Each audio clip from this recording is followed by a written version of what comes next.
What's up, Tobey Maguire fans? Before we even begin, I want to set the tone on my feelings towards Spider-Man as a character. As a kid, I was obsessed with Spider-Man, with web swinging and with his costume design. And if I still had to pick a favorite superhero today, it'd definitely still be him. I've played a bunch of Spider-Man games throughout the years, but not all of them. Specifically not Web of Shadows, which will be important to note later on. Now, growing up, I have lost a lot of interest in superheroes, and especially with Marvel's style of writing. You can love it if you want to, I just don't. Although, Sam Raimi's trilogy with Tobey will always hold a very near and dear place in my heart. Anyways, I finally got around to finishing Marvel's Spider-Man 2, Insomniac's third game interpreting the hero if we're counting the Miles Morales spin-off. I know I'm kinda late, but honestly, it's not new for me to sit and wait on these games. I didn't play the first one the year it came out either, but when I did, I remember enjoying it quite a lot. Miles' game was also decent, although a little barren, and the story was lackluster to say the least. I think I just prefer his Spider-Verse movies like infinitely more. But now I think it's the perfect time to give my take on 2 since the official Game Awards just finished this month, with Spider-Man 2 being nominated several times and winning about, let's see, carry the 2, subtract the 3, oh right, nothing. It won 0 rewards. Now, that's not to say the game didn't deserve any because it was so bad. I'll say right now, this game is by no means awful or anything. Many are considering it to be the best Spider-Man game available right now, and I can see where they're coming from. But I do think it didn't do enough to set itself apart from its competitors this year, or even the first entry. I'd have to say overall this game is just kind of fine, mid perhaps. I know most people don't want to admit such a lukewarm take, but yeah. I'll get into why I feel this way, but first let's go over some positives before I piss off all the Marvel fans. Firstly, Insomniac has mastered Traversal. This isn't a new take or anything, it's probably the one thing everyone tends to agree on, but I do share the sentiment. This is one of the very few games I don't fast travel in because swinging around the city is just that much fun. It's satisfying to learn all the neat tricks you can do, combine them seamlessly, and gain momentum to swing as fast as possible. That is, until the last act, but we'll cross that web line when we get to it. Speaking of web lines, there's a new mechanic where you can shoot such lines and form actual webbing platforms fit for a spider. There's not much practicality to this outside of stealth, but I do want to say it is kind of cool. Of course, there's also the new web wings, which seems to be very give or take for people. I personally think it's a great option to vary up your approach to Traversal, especially if you're in a hurry and just want to ride the wind jet stream things. And if you don't like the web wings, you can absolutely just ignore them for like 95% of the game and not use them. The game also looks graphically beautiful, the performance is impressive for the city scale, and Yuri Lowenthal is still a good voice actor for Peter. All the voice acting was decent, honestly. Pretty much all the common praises you've heard 100 times about this game are agreeable. Now here comes my big but. Other than the improved Traversal, there isn't a whole lot of difference between the first 2 games and this one in terms of gameplay. Of course, there's a whole new half of New York to explore, new powers that you can change in and out based on preference, you can switch between Pete and Miles in the open world, and all the other shit this game advertised as being bigger and better. I'm going to splash a cup of cold water on you though, and say outright, none of that matters. It really doesn't. The expanded part of the city doesn't add anything new in terms of gameplay. There's somehow even less side content to do in this game. You can 100% it in less than 24 hours, which is nothing in the modern gaming landscape. Now, don't get me wrong, I'm not begging for more of Insomniac's tedious and repetitive collectibles to scour the city for, but man, there's just nothing to interact with outside of main missions. Very few bases to clear, the random crimes are repeated infinitely and so have even less incentive to do them. Plus, there aren't a whole lot of side quests either, though a couple of them we do have are very well written and wholesome, such as Howard's final pigeon mission, or the old man that got lost and you have to go find him. I got captivated listening to his story about his wife. I don't know why, it was just this randomly beautiful and sad slice of reality from this guy. But yeah, playing as young Peter was fun too. Like, these side quests aren't bad, they're just scarce. If anything, it's more disappointing to see how few there are, since I was enjoying most of them this time around. And for some of them, you do get to pick whether you want to go as Pete or Miles. But this also doesn't matter that much unless Pete has the symbiote suit, which I will gush about later on since that was my favorite part of the game. But otherwise, the dialogue between the two characters is relatively similar to the point that it simply doesn't matter which one you pick. If anything, you should play as Peter more often simply for the fact that he has more chances to have a random ally during the street crimes. I've run across the Wraith before, Harry, and Miles many times of course, but playing as Miles in the open world, I never got any assists. Not from Pete, not from anyone. 0 allies my entire playthrough as Miles. So since the fights also play out exactly the same no matter which Spider-Man you are, why not just play as Peter? Which leads me to the big gameplay fumble, the combat. The vast majority of Peter and Miles' quote-unquote unique skills are intentionally similar to each other when you do the actual ability. That is until you get the new Blue Lightning and Symbiote abilities, then there's an actual difference between the specials. Otherwise, they share the exact same gadgets, which is odd because Miles had his own unique ones previously in his game. The upgrades are shared, the suit upgrades as well, and even the new powers to this game don't change much in the way of new entertainment value. If anything, I don't like the new combat tricks because they feel weak and I have to go out of my way to do them without incentive. Why should I not just air combo everyone, spam my gadgets, and web shoot bad guys to the wall, since it's the quickest method of getting through fights, which will get repetitive either way. Oh yeah, there's also the new parry mechanic nobody really likes. I don't like it either. Not really in place for a Spider-Man game, and I don't even have any footage showcasing it, to be honest. Now, with the gameplay being covered, I can finally get into the story, the biggest downgrade from the first game in my opinion. Since it mostly revolves around the characters themselves, I'll try to go over each one individually, separating Harry from Venom and Peter from Symbiote Spidey. Now, this obviously means from this point on, there are going to be heavy spoilers for the whole game and entire story mode, so consider yourself warned. Getting into it, let me start by saying that the intro with Sandman was very cool. It isn't really a boss fight more than it is a spectacle, but yes, most people feel this was a strong opening for the game, myself included. I always feel wary though when a game blows its load this early on, because it's usually indicative that the rest of the game will never reach this sudden level of climactic hype again, which is correct.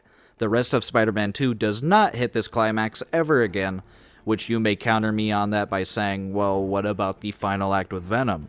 And I'll simply respond for now by saying no, just no. Act 3 sucks, dude. But yeah, seeing Marco was cool even though he will never show up again, kind of like Kingpin in the first game. In fact, most story beats do follow a very similar formula from the first title I noticed. I will say though that I think most of the villains are done well, a compliment also extended from the first game. Scorpion is just a badass.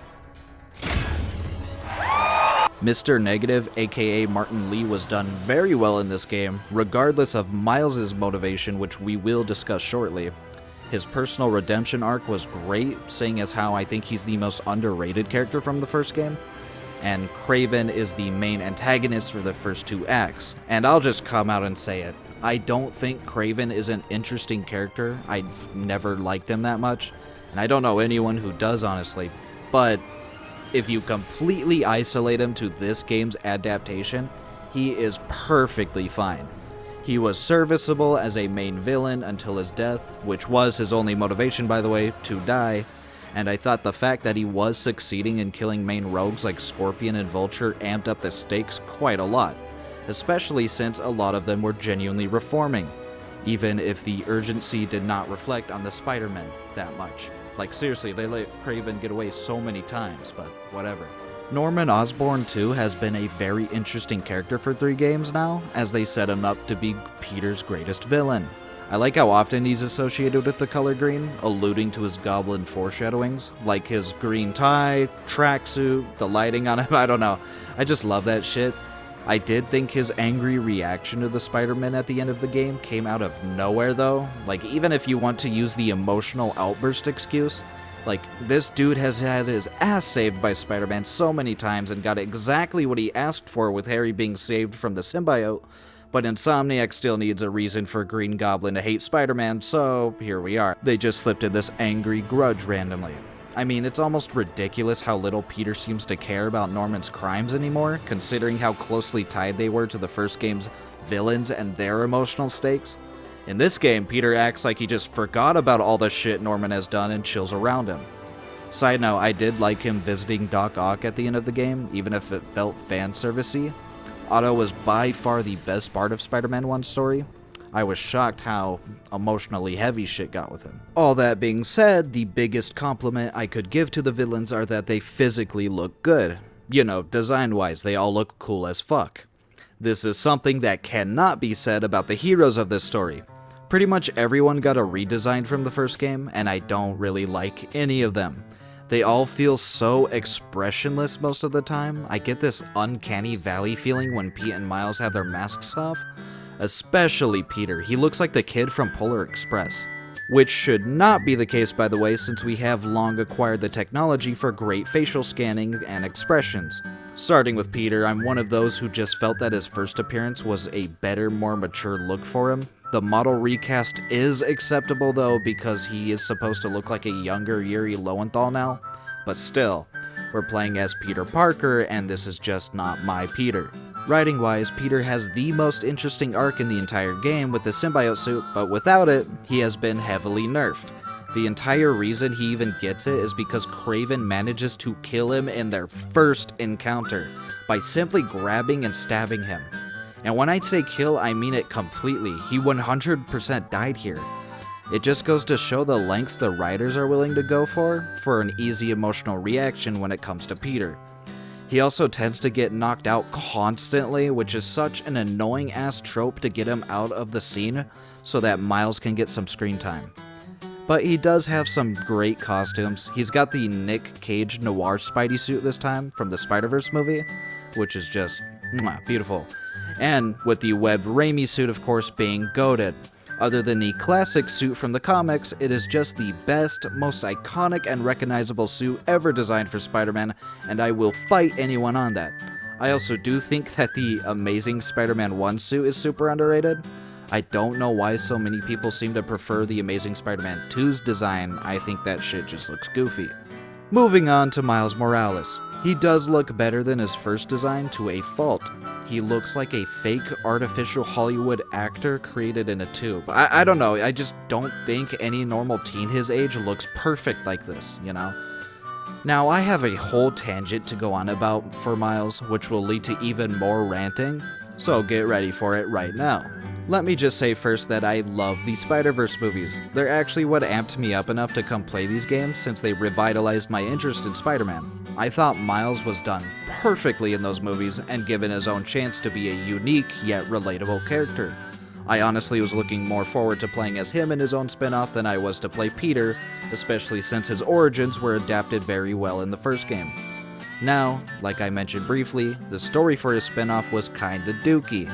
And if I were being completely truthful, I'd say it was straight ass even. Now we're on to Spider-Man 2, where Miles is still a character with infinite potential, and they just did not capitalize on any of it in my opinion. He completely plays second fiddle to Peter's story in this game, to the point that Peter starts benching him for most of Acts 1 and 2, and Miles' personal elements are so goddamn boring. His bit in this game is that he's struggling to write a college essay for his scholarship, which most people past high school probably can't relate to anymore. He says cliche shit that he's trying to live up to his hero dad, but he never has any faults or makes any mistakes to make you think he's otherwise not. The big conflict Miles has in this game is that he may or may not want revenge on Martin Lee for killing his dad, and he acts really angry around him. The problem with this being that the writing doesn't do enough to make you believe for a second that Miles might actually make a bad choice. I never seriously thought that Miles would kill him at any point, and every time he's in a dilemma to either chase down Lee or do the right thing, he always does the right thing. This is annoying because the other characters act like he's in this predicament that he has to get out of, when he's really not, since Miles never has to see the consequences of a wrong decision he made.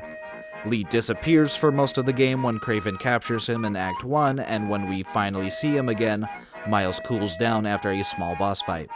While Miles says he'll never forgive him, which was a good scene by the way, he pretty much has moved on, leaving him a Mary Sue character with no faults and no personal conflict. There, I said it. Miles was boring in this game because they played his arc way too safe, which does not make him a better or stronger character than Peter, it just makes him less interesting. He contributes very little overall except for being the one to stop Symbiote Spidey, even though they barely had any scenes together or talked much at that point. If Miles was removed from the story, I don't think it would have affected much. And this has to be said by someone because, again, I do love Miles as Spider-Man and thought he had all the potential in the world that sadly was not achieved in this rendition. Some of his suits are straight garbage too, but there's only really one I want to touch on when we get to Act 3. Otherwise, I do like most of his other suit designs. If you couldn't tell, the Bodega Cat suit is my favorite, especially since you can get unique finishers with it.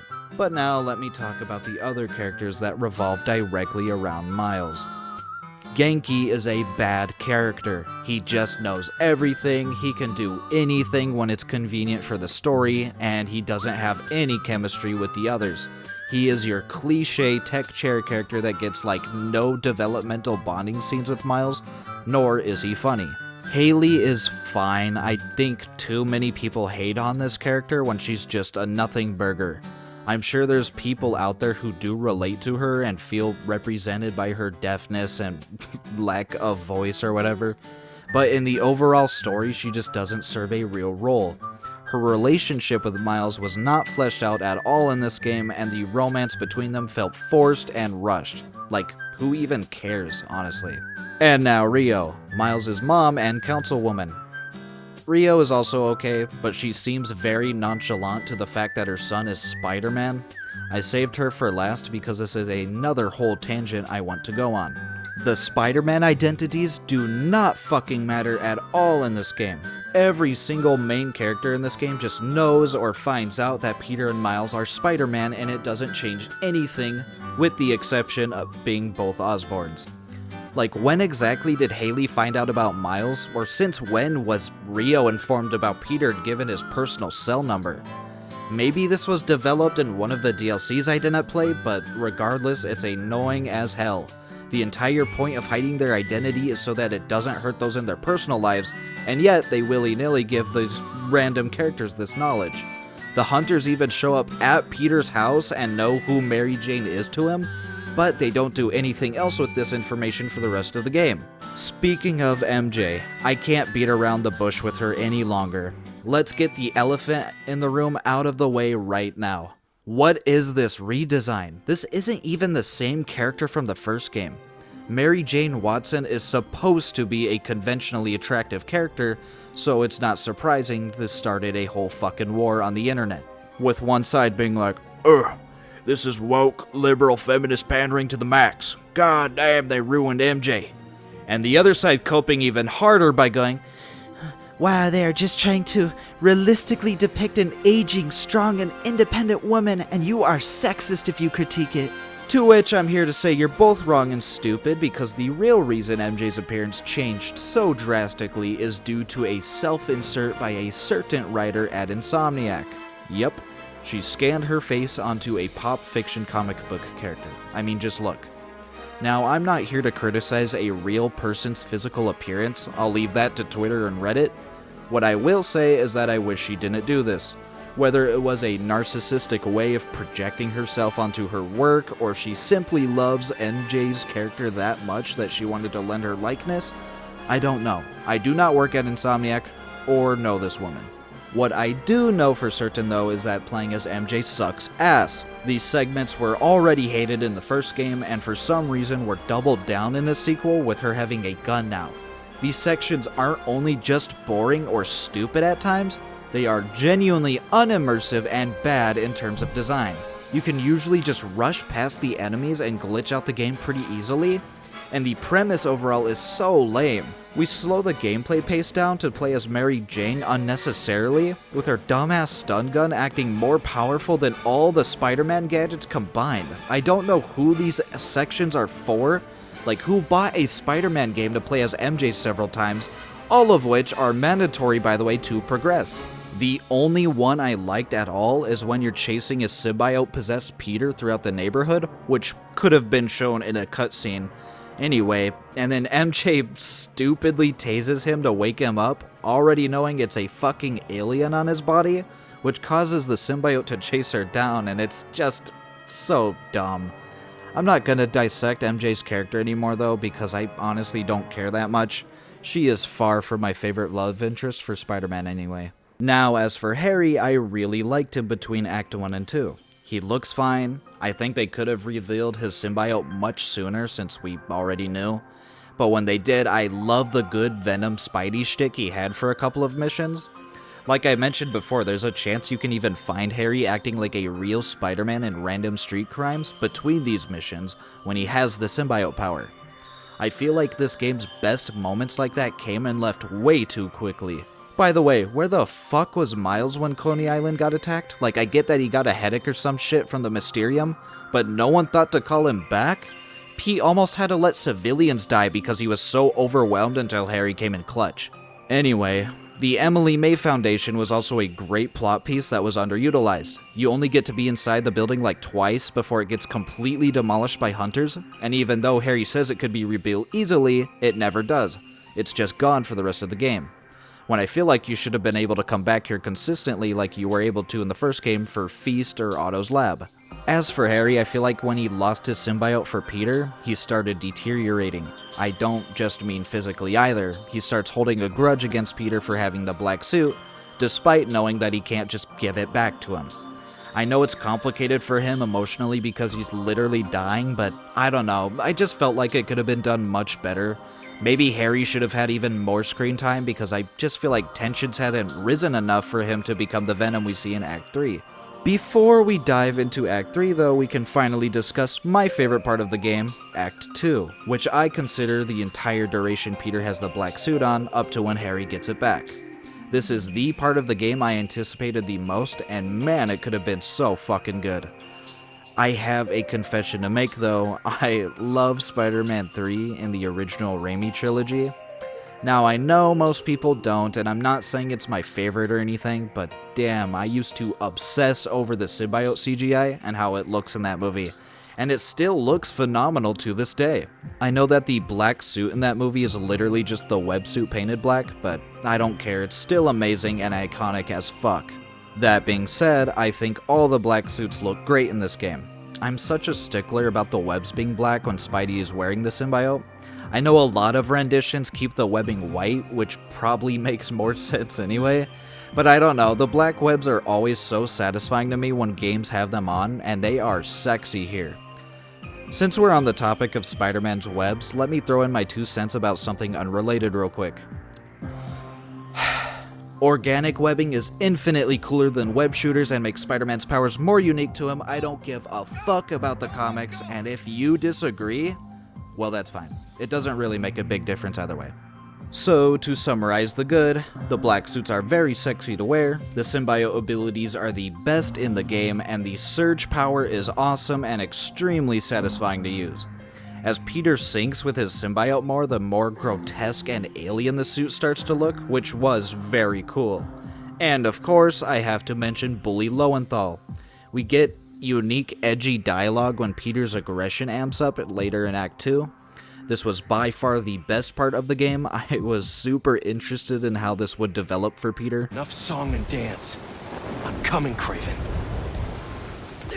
As I mentioned, Miles takes a huge backseat in this act and barely interacts with Black Suit Spider-Man, which was so disappointing. But seeing Peter act genuinely scary and unempathetic was amazing for how short it lasted. Which leads me to my criticisms. This part of the game should have just been way longer. I don't know if it's my fault for how I diverted the content or what, but Edgy Peter did not last very long at all, it felt. With no new side content available at this point in Act 2, it comes and goes like a cherry blossom in the wind.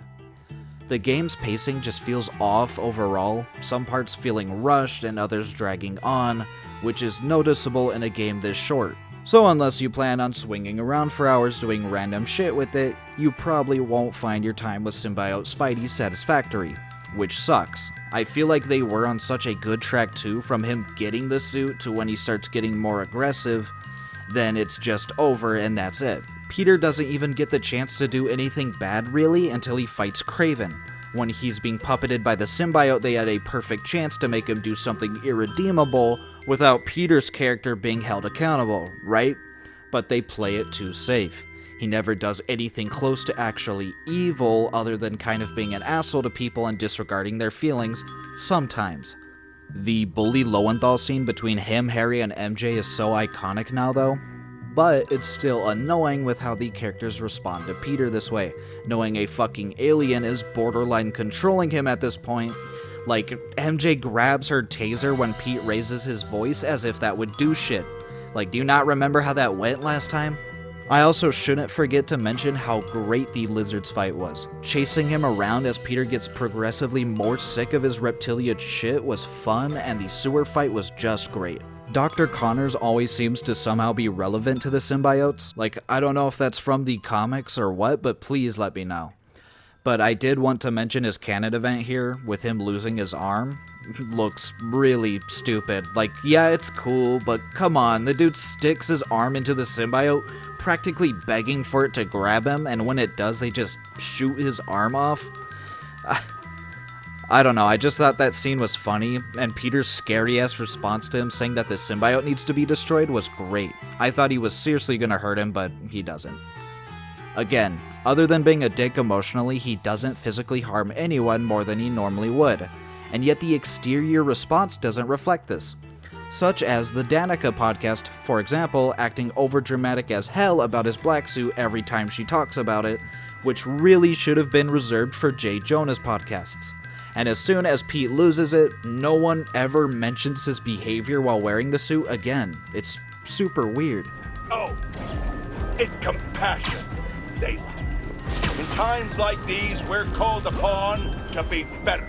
Set an example and be the change we want to see in the world. I'm moving! I am moving! You degenerate! Now, let's talk about the big boss fight. Peter fights and almost kills Kraven, which Kraven wants, by the way, causing Miles to step up into the limelight and fight Symbiote Spidey off of him. This is the best boss fight in the entire game, and yet it felt so unearned to me, because not only was I not finished with edgy Peter, unsatisfied with the lack of scenes between him and Miles up to this point, but it was also really stupid how Miles just suddenly knew the suit needed to come off him without ever being caught up to speed. Like, no one ever explained to Miles in this game the emotional effect the symbiote is causing Peter, or how it's changing his personality. He even sneaks in a criticism to Peter directly at one point that he should just be strong enough to take it off without his help. Like, but whatever, this fight was awesome, and Peter rips the symbiote off in a very reminiscent way to Spider-Man 3 that I'm pretty sure it's a reference. And then Miles and Peter capture the symbiote, only to immediately lose it to a sick dying Harry, who instantly becomes Venom upon reclaiming it. Which leads us to playing as Venom, which was a pretty awesome section, fighting off hunters and eventually killing Kraven once and for all.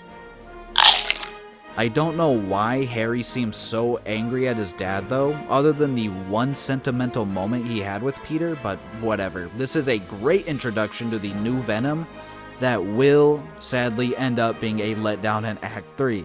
Don't you worry. So Act 3 just fucking sucks, man. I'm sorry to be reductive about it, but I really didn't enjoy this part of the game that much. I'll get into every reason why that I've been saving till this point right now. So to begin, there is a single brief exchange between Peter and Miles about how Kraven died to Venom, and then he is never mentioned again. The hunters still hang around a bit, but the game just forgets about them. As for his killer, Venom is Venom. You know, he looks like Venom, he sounds like Venom, but there is just something off about him. I feel like it's inconsistent about how much control Harry has over the symbiote, because his angry outburst at Oscorp was so abrupt that it seems like he's not in control at all anymore, but then he acts remorseful about killing Kraven and then consults his dead mom Emily about it, fueling his heal the world fantasy, which entails him turning New York into Symbiote City, like, overnight. I don't know, Harry just doesn't feel believable as Venom either, if that makes sense. Even when he's defeated, he acts like he's just a victim to the symbiote that wants to be saved from it. As I've admitted, I like Spider-Man 3, which includes the skinny horror movie Venom portrayed by Topher Grace, and one of the funniest casting choices ever made. So my bar for a good Venom is pretty iffy. Not to say he was bad in this game at all, it just felt very off, other than the fact that he wasn't Eddie Brock. Speaking of which, we were very close to getting that movie's cast of rogues in this game. We got Sandman, Harry, and Venom, and if Harry was off doing goblin shit instead, it would have literally been the same villains, which is interesting to me, but otherwise doesn't matter to this review at all. I will say though that Harry's final transformation into Venom is pretty legendary.